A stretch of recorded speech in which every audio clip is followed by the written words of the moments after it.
మున్సిపాలిటీలో తూప్రాన్ అధ్యక్షులు జనగణ ఆధ్వర్యంలో యువకులు, బీజేపీ కార్యకర్తలు, పెద్ద మనుషులు అందరూ కూడా పార్టీ పెద్ద మనిషి నాయకులందరూ కూడా ఇక్కడ రావడం జరిగింది.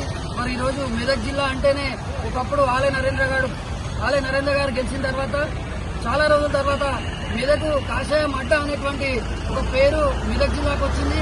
అది రగన్న బీజేపీ ఆధ్వర్యంలో వచ్చింది. మరి ఈరోజు ఒక పెద్ద మనిషి అని చెప్పుకునే ఒక మంత్రి డబ్బులు ఎగేసి ప్రజలను బానిసల్లాగా చూద్దామని ప్రయత్నం చేశారు.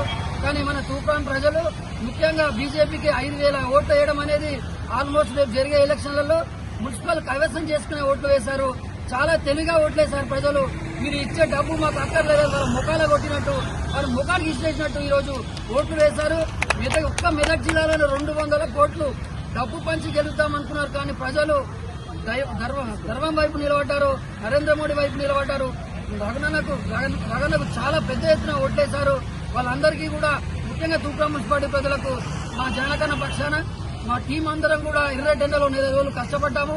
ఆ ఫలితం మా అందరికీ కూడా మంచి బూస్ట్ ఇచ్చింది. తూప్రాన్ పట్టణ ప్రజలు 5,000 పైచిలకు ఓట్లేసినందుకు మీ అందరికీ కూడా పాదాభివందనాలు తెలియజేసుకుంటూ జై బీజేపీ. MFSN ఛానల్కు లైక్ చేయండి, షేర్ చేయండి, సబ్స్క్రైబ్ చేయండి.